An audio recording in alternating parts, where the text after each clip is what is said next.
Hey everyone, tonight we're diving into the intoxicating world of 1890s Paris, where artists discovered that the path to enlightenment ran directly through a glass of green liquid and a very specific sugar cube ritual.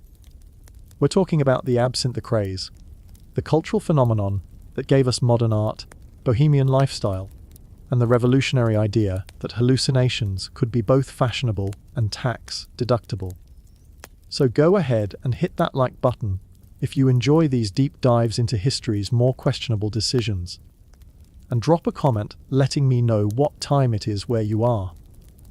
I love seeing our global community of people who apparently have nothing better to do at 2 a.m. than learn about French people getting creatively drunk.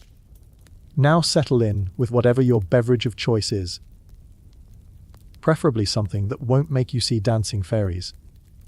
And let's explore how an entire generation of Parisians convinced themselves that the secret to artistic genius was basically fancy alcohol poisoning with a side of pretentious conversation. So, you think you could handle the green hour? Charming. Like a suburban accountant trying to explain suffering to Toulouse-Lautrec. Before you could even dream of hallucinating green fairies dancing on your cafe table, you had to make it through the ritual. Paris's version of liquid enlightenment, except the only enlightenment they cared about was, does this person look like they can handle their demons while maintaining proper posture? Step 1. Present yourself to the bartender. Wallet ready. Pretensions high, liver optimistically knave. The barman, he's seen 1,000 souls seeking absolution in emerald depths and isn't impressed. He checks your dedication, not to compliment your artistic sensibilities, but to make sure you won't embarrass the establishment by weeping into your drink before the second sugar cube dissolves. Trembling hands rejected. Weak constitutions rejected. Visible fear of oblivion also rejected. Sophistication mattered. Melancholy mattered. Having a face that whispered, "I understand suffering," was a tremendous bonus. If you made it past this ethereal inspection, you were now considered worthy, which in Parisian terms meant unlikely to immediately flee screaming from your own reflection in the absinthe spoon. And yes, you had to understand the gravity, not of the liquid itself, but of what you were joining. A brotherhood of beautiful destruction that probably hadn't smiled genuinely since their last published poem was rejected. This understanding was taken very seriously. If you broke the sacred ritual, you weren't just disappointed. You were mocked, scorned, or worse, labeled a tourist. Which sounds like a minor social inconvenience, but actually meant artistic exile and the withering stares of every genuine bohemian within a 3-block radius. Still interested? Excellent. Now prepare your palate, trade your sobriety for inspiration, and brace yourself for the next several hours of philosophical revelations, creative breakthroughs, and being lectured by painters with aggressively waxed mustaches about the death of traditional beauty. They called this enlightenment. Parisian intellectuals lined up for it. Some were genuinely excited. Transcendence, they proclaimed. Artistic truth, they declared. Most of them didn't make it past their second glass without discovering that transcendence often involved intimate conversations with the cafe floor. And don't think being a published writer made it easier. In fact, it made it mandatory. If you were the wrong combination of talented and tortured, congratulations. The green R was your destiny and your destroyer. Of course, if you weren't French, you could still partake. They just called you a tourist, charged you double, and seated you near the window, like a particularly amusing specimen for locals to observe. And that's just the initiation process. So, you made it past the initial screening. You're accepted into the sacred circle. Marvelous. Now the real transformation begins, the systematic dissolution of your previous identity. Forget who you were before 5 o'clock. You're no longer Pierre the accountant or Marie the seamstress, or that fellow with the perfectly reasonable day job. You are now simply an artist. French for someone whose relationship with reality has become delightfully negotiable, or more accurately, a walking canvas of existential dread with heightened sensory perception. Your new identity was wrapped in black wool, silver jewelry, and the lingering scent of whatever died in your inspiration last week. Your appearance, carefully cultivated dishevelment. Your clothing, strategically worn to suggest both poverty and superiority. Everyone dressed with calculated casualness, spoke with measured profundity, suffered with artistic precision. Want to express your individuality? Splendid. Try incorporating absinthe into your morning coffee during breakfast. The movement didn't encourage conformity. It demanded authentic rebellion, which somehow ended up looking remarkably similar across all participants. Your new intimate companions were 50 melancholy souls in various stages of creative genius and liver damage, each just as beautifully doomed and romantically self-destructive as yourself. Normalcy was vulgar. Happiness was suspicious. If you appeared too content, other patrons might assume you were a government spy, or worse, genuinely satisfied with life. You spent your evenings in smoke-filled cafés with a dozen other seekers, pressed together like wilted flowers in an overpriced book of poetry. If one experienced a breakthrough, you all shared in the revelation. If one descended into despair, you all nodded knowingly and ordered another round. Oh, and about the ritual itself, it wasn't optional. The absinthe fountain, ornate water dispenser, the perforated spoon, delicate silver instrument, and the sugar cubes, crystalline bridges to oblivion, weren't mere accessories. The year was 1895, and Paris pulsed with a rhythm that normal people couldn't quite hear, but everyone pretended to understand. It was the sound of a city transforming itself, shedding its old skin like a beautiful snake discovering it had been wearing the wrong costume to its own funeral. The boulevards stretched wide and clean, thanks to Baron Haussmann's architectural violence against the medieval past. But the soul of the city had retreated into corners and crevices where gaslight flickered against conversations that mattered more than rent money. In these corners, absinthe had become more than a drink. It was a sacrament, a rebellion, a slow, motion suicide packed with style. The Green Fairy, as poets had christened her, didn't just visit. She moved in, rearranged the furniture of your mind, and then critiqued your interior decorating choices with the brutal honesty of someone who genuinely cared about your artistic development. Every evening at 5 o'clock, the transformation began. Respectable citizens, those tragic souls who had somehow convinced themselves that respectability was worth the daily spiritual death it required, would close their shops, finish their correspondence, and pretend they were going home to sensible dinners with their sensible families.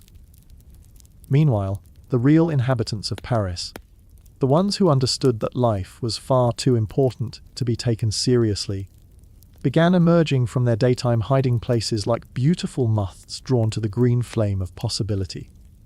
Montmartre was the epicenter, naturally. The hilltop district had always been slightly removed from reality. Perched above the city, like a drunk angel trying to remember the lyrics to a song that might save everyone, if only they could get the melody right. The Moulin Rouge spun its red blades against the sky, but the real action happened in smaller venues, intimate spaces where the air was thick enough to cut with a palette knife, and the conversations were sharp enough to draw blood from anyone foolish enough to arrive without proper intellectual armor. At Café de la Nouvelle 1890's, the ritual began with religious precision. The bartender, a man who had seen empires rise and fall in the bottom of absinthe glasses, would arrange the tools of transcendence with the gravity of a priest preparing communion. The glasses, heavy crystal that had witnessed more confessions than any cathedral. The spoons, perforated silver that looked like tiny burial shrouds for sugar cubes. The fountain, a four-tiered monument to the patient art of dilution, where water dripped with the persistence of time itself. The first participants would arrive as the afternoon light began its golden death scene across the city. They came in groups of 2 or 3, never alone. Solitary absinthe drinking was considered either deeply suspicious or profoundly advanced, and newcomers weren't encouraged to attempt such metaphysical extremes without proper supervision. The regulars could spot a novice from across the room. They had a particular way of holding themselves, as if they were carrying something fragile that they weren't sure they wanted to break.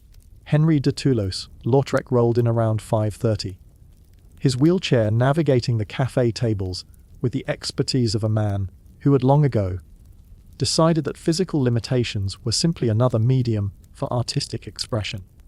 His presence changed the atmosphere immediately. Conversations became more animated, laughter acquired sharper edges, and everyone's posture improved slightly, as if they were unconsciously preparing for a performance review by someone who understood the difference between being interesting and being merely unusual. "Mesimis," he would call out, his voice carrying the particular authority of someone who had earned his cynicism through extensive field research. "Has anyone discovered anything worth destroying today? Because if not, I have several suggestions. Starting with that painting Degas is pretending to enjoy working on." The absinthe ritual would begin in earnest. Each glass required approximately 15 minutes to prepare properly, which was exactly long enough for a philosophical conversation to develop proper momentum before being interrupted by the need to tend to the sacred ceremony. Sugar cube placed on spoon. Water added drop by careful drop, the green liquid clouding to opalescent white as the essential oils revealed themselves, like secrets being coaxed from their hiding places through patient interrogation.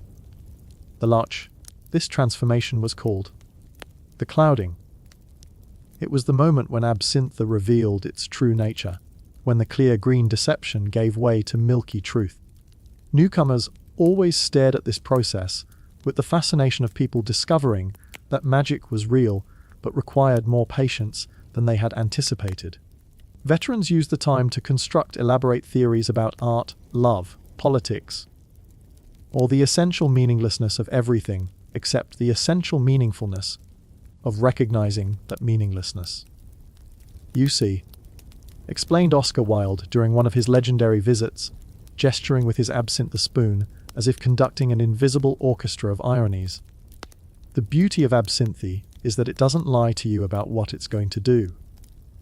Unlike most pleasures, which promise happiness and deliver regret, absinthe promises hallucinations and delivers exactly that, along with a headache that feels like wisdom arriving through violent means." The conversations that emerged from these evening rituals were unlike anything that occurred during daylight hours. Absinthe had a particular effect on human discourse. It removed the usual social cushions that prevented people from saying what they actually meant, while simultaneously adding a layer of poetic embellishment that made brutal honesty sound like a love song written by someone who had never experienced read extensively about its theoretical properties. Paul Verlaine, when he was sober enough to articulate complete sentences, but drunk enough to forget why he usually avoided complete honesty, would hold court near the window, where the dying light could dramatically illuminate his pronouncements about the death of traditional verse forms. Poetry, he declared one evening, while stirring his third absinthe, with the concentration of an alchemist discovering the secret to transmuting lead into regret, is not about capturing reality. Reality is perfectly capable of capturing itself. Poetry is about teaching reality to dance, even when it insists it has 2 left feet and a fear of music. The green hour, as it came to be known, typically lasted from 5 in the evening until the early hours of the morning, when the last participants would stumble into the Paris dawn, looking like they had either discovered the meaning of life or forgotten why they had been looking for it in the first place. During these hours, the boundary between genius and madness became charmingly irrelevant. Ideas that would have been dismissed as ridiculous during normal daylight consciousness were treated with the reverence usually reserved for religious revelation. It was during these sessions that Impressionism acquired its philosophical underpinnings, that symbolism learned to walk without falling over its own metaphors, and that an entire generation of artists convinced themselves that suffering was not just inevitable, but actually quite fashionable when approached with the proper aesthetic sensibility. Claude Monet.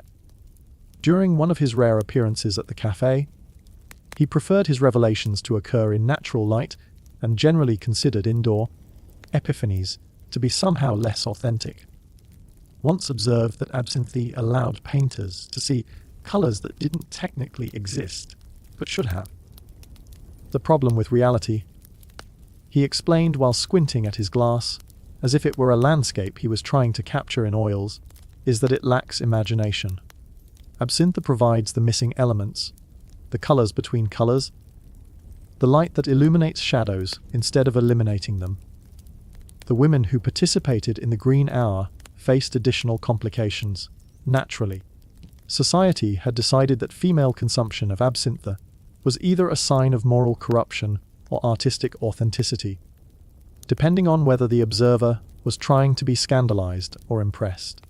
The female regulars at Nouvelle Athènes had developed various strategies for navigating this particular form of social mathematics. Some, like Suzanne Valadon, approached the challenge with direct confrontation. She would arrive at the café with the demeanor of someone who had already won any argument you might be considering starting and was simply waiting for you to realize it. Her presence at the Absinthe ritual was both a political statement and an artistic necessity. She needed the altered perspective that Absinthe provided for her painting, and she needed the social acceptance of her artistic peers. And if society found this combination disturbing, that was society's failure of imagination, not hers. Others, like the various models who moved through the artistic community like beautiful spirits who had accidentally acquired physical form, used the Green Hour as an opportunity to transform from muse to creator. The Absinthe ritual provided a space where the usual hierarchies became negotiable. A woman who spent her days posing silently for male artists could spend her evenings critiquing those same artists' work with the brutal honesty that Absinthe encouraged and the artistic insight that constant exposure to creative processes had provided. The café itself adapted to accommodate its unusual clientele. The management understood that they weren't simply serving drinks. They were facilitating a cultural revolution that happened to generate revenue through alcohol sales. The decor was carefully curated to suggest both sophistication and decadence, mirrors positioned to multiply the romantic possibilities of candlelight. Furniture worn just enough to suggest that important conversations had occurred there. Artwork covering the walls that was either brilliant or terrible, but definitely not boring. The regulars developed their own territorial systems. Toulouse, Lautrec claimed the corner table that provided the best view of incoming arrivals while maintaining easy access to the bar. Verlaine preferred the spot near the window, where he could observe the street life and comment on the essential tragedy of people who appeared to have purposes in their lives. The younger artists, those still optimistic enough to believe that recognition and financial success might both be achievable, clustered around the Absinthe fountain like disciples surrounding a particularly unreliable prophet. The ritual of preparation became increasingly elaborate as the movement grew. What had begun as a simple process, dissolve sugar in absinthe with cold water, evolved into a ceremony that could occupy an entire hour if performed with proper attention to psychological detail. The sugar cube was no longer just a sweetener, it was a sacrifice to the gods of altered consciousness. The water was no longer just a diluent. It was the agent of transformation that revealed hidden truths through patient application. Advanced practitioners developed personal variations on the traditional method. Some insisted on specific ratios of water to absinthe that had been calculated to induce particular types of visions. Others believed that the direction of stirring affected the quality of inspiration that resulted. A few claimed that absinthe could only be properly appreciated when consumed while contemplating specific artworks or reading particular poems aloud. These elaborate rituals served multiple purposes. They demonstrated the participants' commitment to the experience. Casual drinkers, rarely had the patience for such involved preparation. They provided time for the mind to prepare for the altered state that was approaching. And they created a sense of ceremony that elevated what might otherwise be simple alcohol consumption into something approaching religious practice. The conversations that occurred during these preparation rituals were often as valuable as the visions that followed. While waiting for sugar cubes to dissolve in water to achieve perfect temperature, participants would discuss their current projects, their artistic theories, their romantic complications, and their philosophical revelations with the kind of focused attention that normal social situations rarely permitted.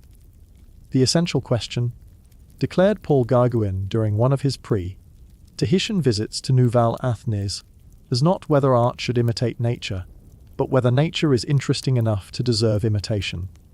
And if it isn't, then what are our responsibilities as artists? Do we improve upon reality? Or do we abandon it entirely and create something that might inspire reality to raise its standards? These conversations had immediate practical effects on the art being produced.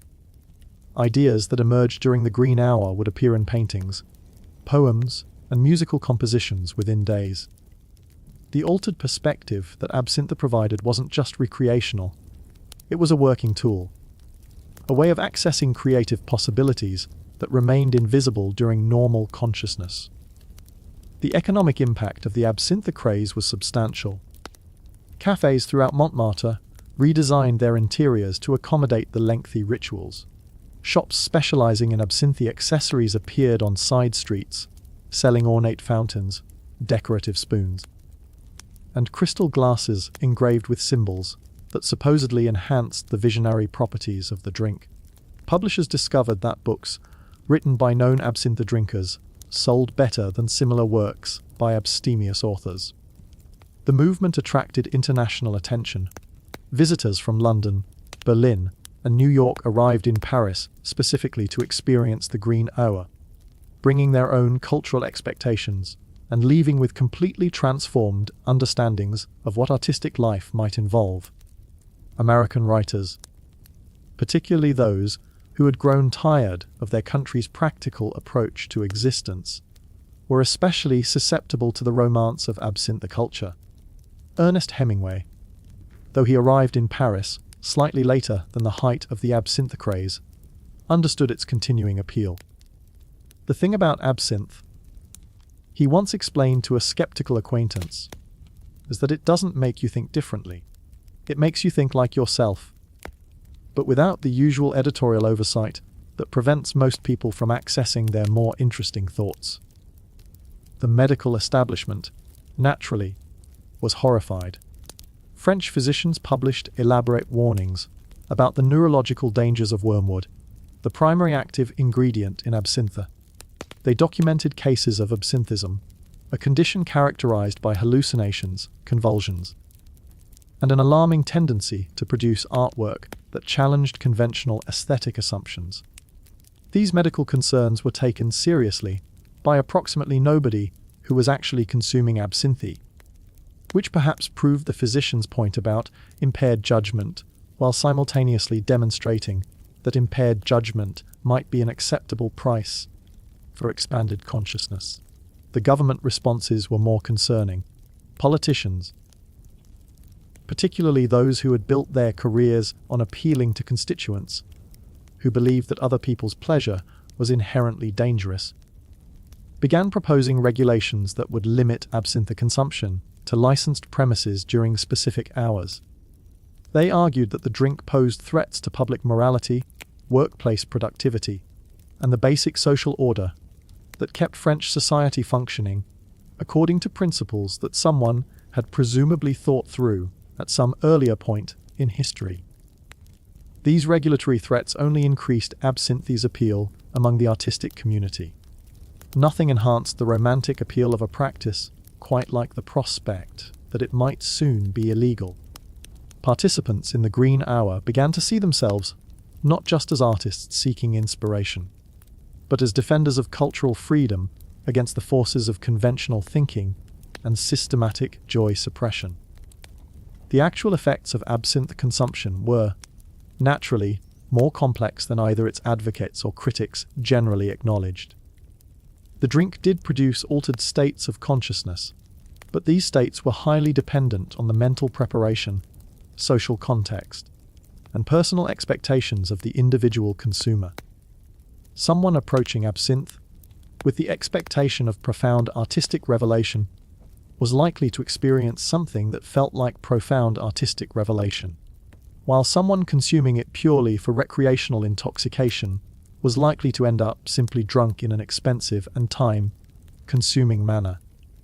The thujone content of absinthe, the chemical compound that supposedly produced its hallucinogenic effects, was actually present in relatively small quantities in most commercial preparations. The altered consciousness that regular users reported was probably the result of several factors working in combination. The ritual preparation that created a meditative mindset, the high alcohol content that reduced normal inhibitions, the social context that encouraged philosophical discussion and creative expression, and the psychological expectation that something remarkable was going to happen. This didn't make the experience less real or less valuable for those who underwent it. The distinction between genuine and placebo effects becomes largely meaningless when dealing with states of consciousness. If absinthe enabled artists to access creative insights they couldn't reach through other means, then absinthe was genuinely useful for creative purposes, regardless of whether its effects were primarily chemical or psychological. The artistic output that emerged from the absinthe culture of 1890s Paris was undeniably extraordinary. The paintings, poems, musical compositions, and theoretical writings that were produced by regular participants in the Green Hour represented a dramatic expansion of what European art considered possible. Traditional rules about representation, narrative structure, harmonic progression, and aesthetic beauty were questioned, modified, or abandoned entirely in favor of approaches that prioritized emotional authenticity, psychological truth, and the kind of radical honesty that only emerged when conventional social inhibitions were temporarily suspended. The symbolist movement, in particular, owed much of its theoretical foundation to ideas that had been refined during absinthe-fueled conversations. The notion that art should suggest rather than depict, that meaning could be communicated through color and form rather than literal representation, that the artist's inner vision was more important than external reality. These concepts were developed and tested during the lengthy discussions that accompanied the absinthe ritual. Painters began experimenting with techniques that would have been considered either incompetent or deliberately provocative just a few years earlier. Colors were chosen for their emotional impact rather than their accuracy. Compositions were arranged according to psychological rather than mathematical principles. Subjects were selected not because they were beautiful or important, but because they revealed something essential about the human condition that more conventional subjects had been unable to communicate. The poetry that emerged from this period was equally revolutionary. Traditional forms weren't simply abandoned. They were deconstructed and rebuilt according to principles that prioritized musical sound, emotional resonance, and the kind of linguistic precision that could only be achieved by someone who had temporarily forgotten the normal rules of communication and was therefore free to discover what language could accomplish when it wasn't required to be practical. Paul Verlaine's work from this period demonstrated the possibilities that opened up when traditional poetic restrictions were treated as suggestions rather than laws. His verses achieved effects that were impossible within conventional frameworks. They created emotional states in readers through pure sound, communicated complex philosophical ideas through imagery alone, and managed to be simultaneously deeply personal and universally relevant. The musical innovations that occurred during the Absinthe craze were perhaps the most immediately apparent to outside observers. Composers who participated in the Green Hour began incorporating harmonic progressions that had been considered unacceptable by traditional conservatory training.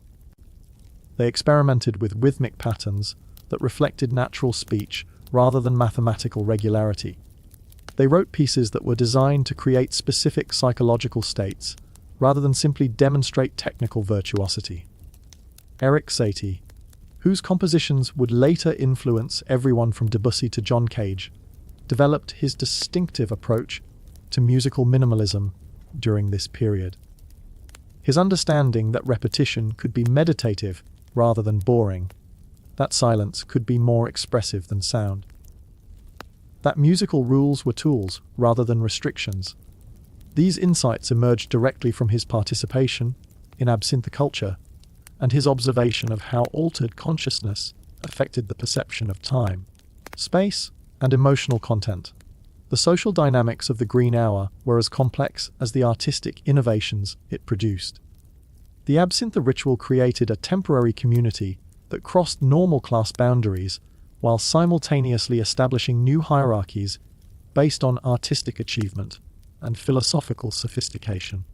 A successful painter might find himself being intellectually dominated by an impoverished poet whose only published work was a collection of verses that 17 people had read.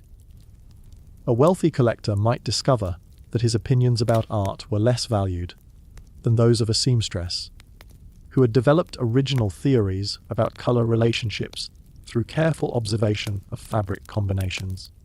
These temporary reversals of normal social order were both liberating and unsettling for participants. People who were accustomed to being respected for their wealth or social position had to earn respect through the quality of their ideas and the authenticity of their artistic insights. Meanwhile, people who were normally ignored by respectable society found themselves being listened to with the kind of attention usually reserved for established authorities. The gender dynamics were particularly complex. Women who participated in the Green Hour were simultaneously celebrated for their artistic insight and viewed with suspicion for their willingness to violate conventional feminine behavior. The Absinthe ritual provided a space where women could express opinions, criticize male artists' work, and demonstrate their own creative abilities. But this freedom came with the implicit understanding that they were operating outside normal social protection, and therefore had to be prepared to defend themselves against various forms of retaliation. Some women navigated this challenge by adopting deliberately provocative personas that made their transgression of gender norms appear intentional rather than accidental. They dressed in ways that clearly announced their rejection of conventional femininity, spoke with the kind of direct honesty that was normally considered masculine, and generally presented themselves as artists first and women second, forcing observers to engage with their ideas rather than their social propriety. Others chose more subtle approaches, using the altered social dynamics of the Absinthe ritual to gradually expand the boundaries of what was considered acceptable female behavior. They would begin with small violations, expressing disagreement with a male artist's aesthetic theory, suggesting alternative interpretations of a painting, offering their own creative work for group consideration, and gradually increase their level of participation as the community became accustomed to their presence. The international visitors who arrived to experience Parisian Absinthe culture often misunderstood these complex social negotiations. They expected to find either complete freedom from conventional restrictions or a simple reversal of normal hierarchies. Instead, they discovered a complicated system of new rules that had to be learned through observation and careful experimentation. Many tourists left Paris convinced that they had witnessed authentic artistic bohemianism, while others departed feeling that they had been excluded from some essential experience that remained invisible to outsiders. The economic pressures that surrounded the Absinthe craze created additional complications for participants. The ritual itself was expensive. Quality Absinthe cost significantly more than ordinary wine. The specialized glassware and accessories required ongoing investment, and the café culture that supported the movement demanded regular financial participation from its members. Artists who were already struggling financially found themselves torn between their desire to participate in the cultural revolution and their practical need to pay rent and purchase painting supplies. Some resolved this conflict by treating their participation in absinthe culture as a professional investment. They used the connections they made during the green hour to find patrons, sell their work, and establish their reputations within the artistic community. The altered social dynamics of the absinthe ritual created opportunities for direct communication between artists and potential collectors that would have been impossible in more conventional social settings. Others found creative ways to minimize their expenses while maintaining their participation. They would arrive at cafés early to claim tables, then nurse a single glass of absinthe throughout the entire evening, while participating fully in the conversations and philosophical discussions that constituted the real value of the experience. They developed relationships with more prosperous participants who were willing to share the costs of the ritual in exchange for stimulating companionship and access to artistic insights they couldn't generate independently. The competitive aspects of absinthe culture were rarely acknowledged explicitly, but they influenced every interaction within the community. Participants were simultaneously seeking personal artistic revelation and demonstrating their sophistication to their peers. The quality of one's hallucinogenic experiences became a form of cultural capital that could be traded for recognition, respect, and access to more exclusive artistic circles. This competitive element encouraged increasingly elaborate personal rituals and increasingly exotic claims about the visions that absinthe provided. Some regular participants developed signature approaches to the preparation ceremony that became part of their artistic persona. Others claimed to have achieved specific types of enlightenment that were unavailable to less dedicated practitioners. The most successful participants were those who managed to balance authentic artistic exploration with strategic self-presentation. They used the absinthe ritual as a genuine tool for creative discovery while simultaneously building their reputations within the artistic community through carefully managed displays of their insights and achievements. The decline of the absinthe craze was as gradual and complex as its development had been. Government regulation played a role. Authorities throughout Europe began restricting the sale and consumption of absinthe during the early 1900s, responding to medical concerns and moral objections from constituents who believed that other people's artistic revelations were inherently dangerous to social stability. But the more significant factor was probably the natural evolution of artistic movements. The innovations that had emerged from absinthe culture during the 1890s became integrated into mainstream artistic practice. Techniques that had once required altered consciousness to discover became teachable methods that could be learned and applied by artists who preferred their inspiration to arrive through less pharmaceutically complex means. The social functions that the absinthe ritual had served were gradually assumed by other institutions.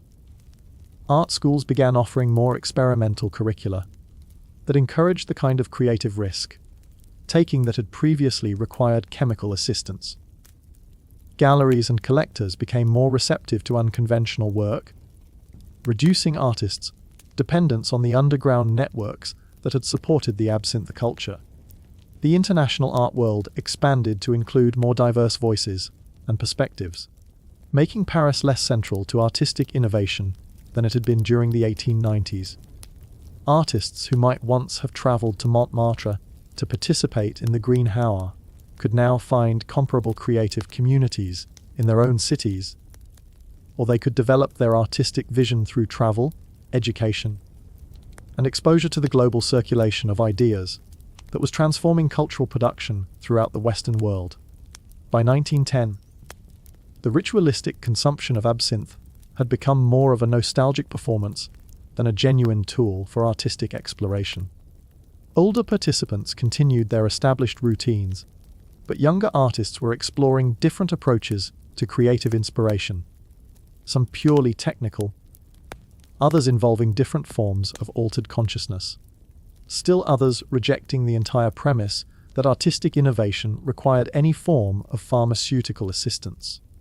The legacy of the Absinthe craze extended far beyond its immediate participants or its specific historical moment. The artistic techniques that had been developed during the Green Hour continued to influence painting, poetry, and music throughout the 20th century.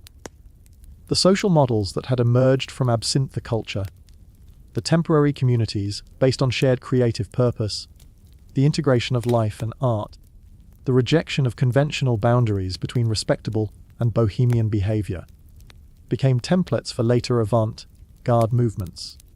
Perhaps most importantly, the Absinthe culture of 1890s Paris had demonstrated that artistic innovation often required not just individual genius, but specific social conditions that allowed creative risk taking to occur within supportive communities. The ritual preparation, the philosophical discussions, the competitive, yet collaborative relationships among participants. These elements had been as crucial to the movement's artistic achievements as the chemical properties of the drink itself.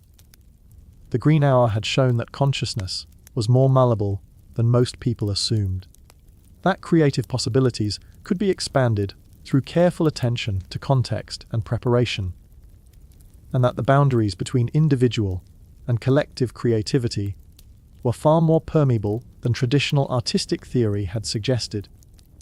These insights would continue to influence artistic practice long after Absinthe itself had been relegated to the category of historical curiosities that occasionally appeared in nostalgic films about the Romance artistic suffering. The participants in the Absinthe craze had believed they were simply pursuing personal artistic revelation through an interesting chemical process. In retrospect, they had been conducting a complex social experiment in the conditions that foster creative innovation.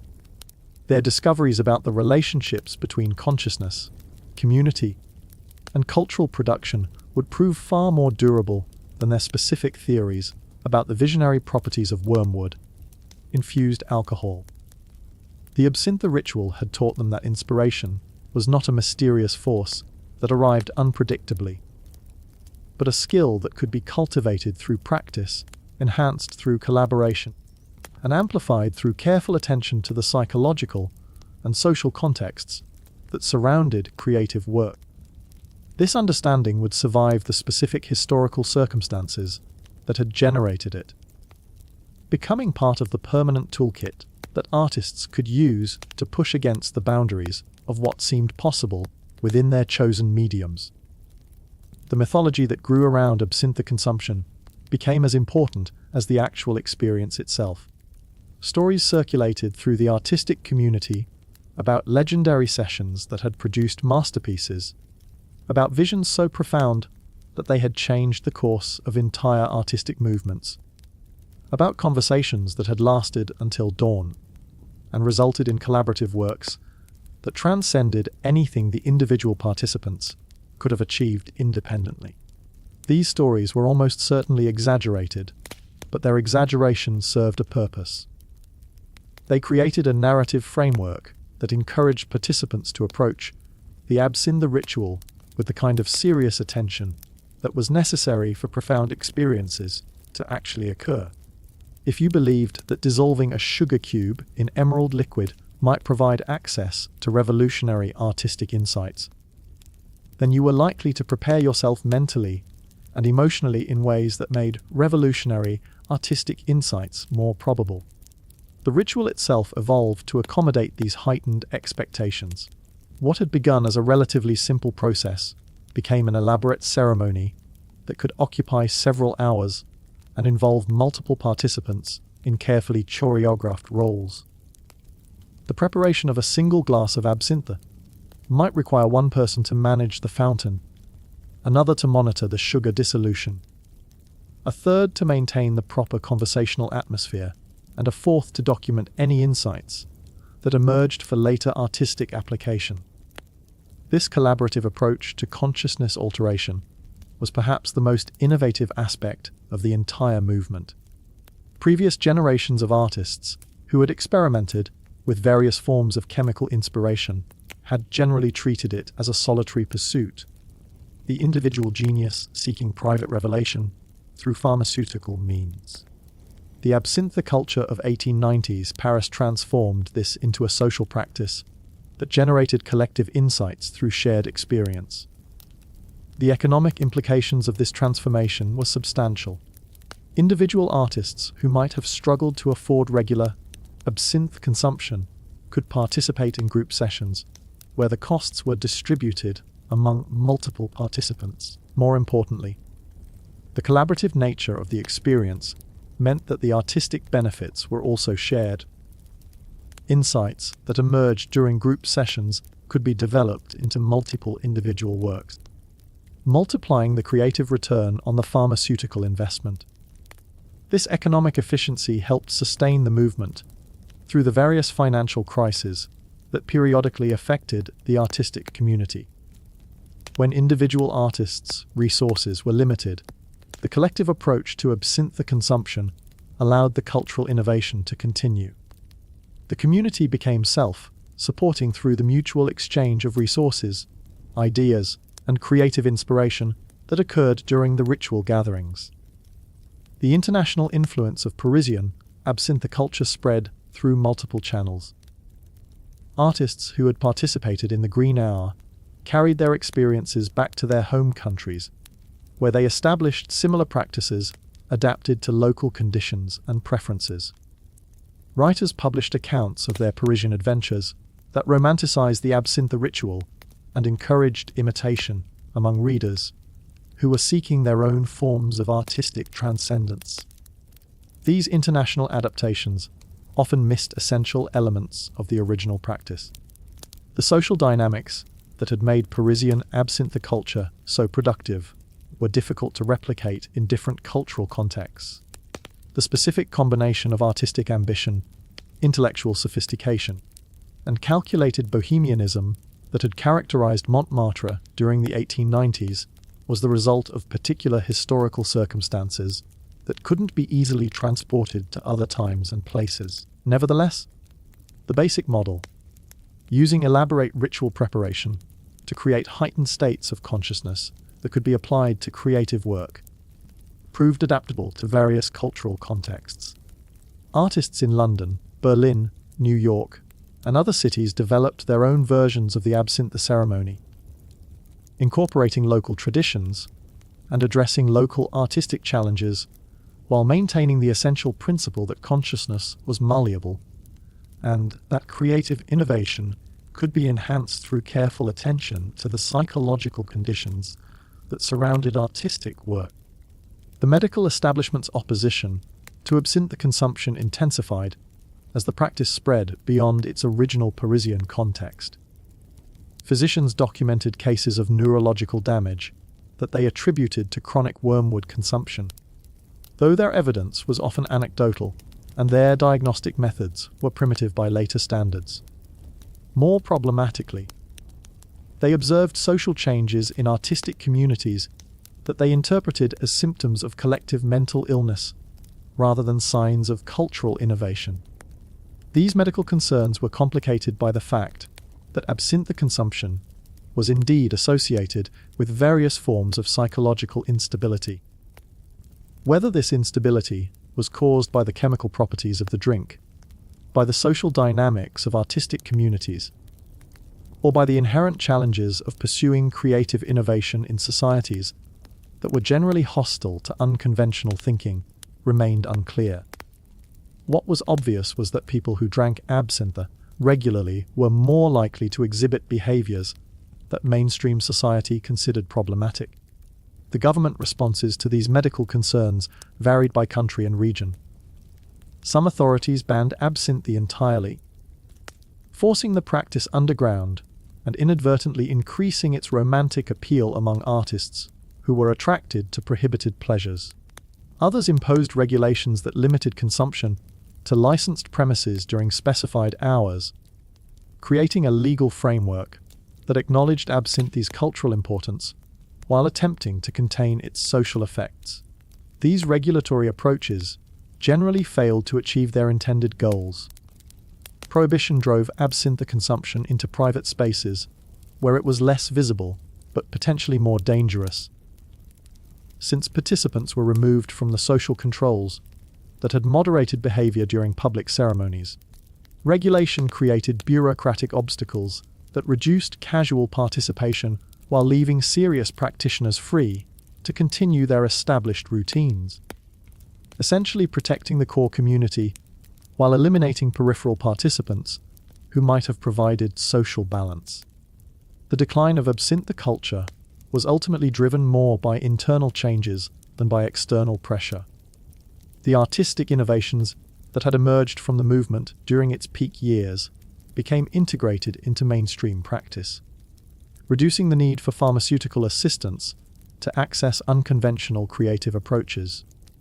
Art schools began teaching techniques that had once required altered consciousness to discover. Galleries and collectors became more receptive to experimental work, making commercial success possible for artists who had previously depended on underground networks for recognition and support. The social functions that absinthe culture had served were gradually assumed by other institutions. Professional artistic organizations provided networking opportunities that had previously been available only through informal gatherings in absinthe cafés. Educational institutions offered structured environments for creative experimentation that were less chaotic and more reliable than the unpredictable dynamics of chemically enhanced group sessions. Perhaps most importantly, the generation of artists who had pioneered absinthe culture aged beyond the point where regular pharmaceutical experimentation was either physically advisable or psychologically necessary. The insights they had gained during their years of ritual consumption had been incorporated into their artistic practice and personal philosophy. They no longer needed external assistance to access the expanded consciousness that absinthe had originally provided. The younger artists who might have inherited the tradition approached creative challenges differently. They had access to a broader range of artistic techniques, more diverse cultural influences, and alternative forms of consciousness exploration that didn't require the elaborate social structures that had supported absinthe culture. They could achieve comparable results through travel, education, meditation, or other approaches that were less dependent on specific chemical interventions. By 1915, the ritualistic consumption of absinthe had largely disappeared from European artistic communities. Individual participants might occasionally indulge in nostalgic recreations of the ceremony, but the collective practice that had generated significant cultural innovation during the 1890s was no longer a living tradition.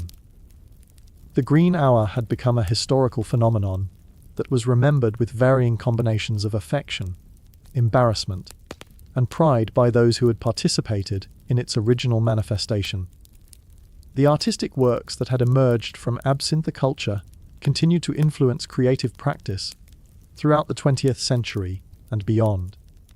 The techniques that had been developed during chemically enhanced sessions proved durable and transferable to other contexts.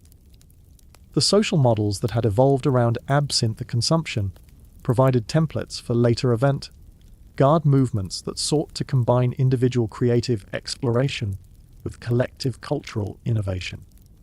The theoretical insights that had emerged from absinthe culture about the relationship between consciousness and creativity, about the role of ritual in artistic practice, about the possibilities for collaborative approaches to individual expression, became permanent additions to the intellectual resources available to artists, critics, and cultural theorists.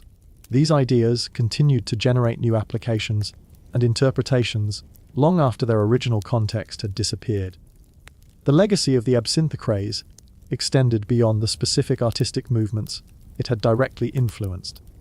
It had demonstrated that cultural innovation often required experimental approaches to consciousness, community, and creative practice that challenged conventional assumptions about how artistic work should be conducted. It had shown that individual genius could be enhanced through carefully structured social interactions, and that the boundaries between personal and collective creativity were more permeable than traditional artistic theory had suggested. Most fundamentally, the absinthe culture of 1890s Paris had proven that reality was indeed more negotiable than respectable people generally wanted to admit. The participants in the Green Hour had discovered that consciousness could be systematically altered, that social hierarchies could be temporarily suspended, that artistic rules could be rewritten through collective experimentation, and that the impossible could become possible through the simple expedient of refusing to accept conventional limitations as permanent restrictions. And so the Green Hour passed into history, leaving behind changed artistic practices, transformed social possibilities, and the persistent suspicion that reality might be far more malleable than anyone had previously dared to imagine. The fairy had been green, the visions had been real, and the hangover had been worth it. At least for those who had managed to create something lasting from their temporary flights into altered consciousness. The rest had simply enjoyed the ride while it lasted, which was perhaps accomplishment enough for anyone brave enough to dissolve sugar cubes in emerald liquid while Paris burned with a particular fever that accompanies any society in the process of discovering what it might become if it stopped taking itself quite so seriously for just long enough to remember what taking itself seriously was supposed to accomplish in the first place.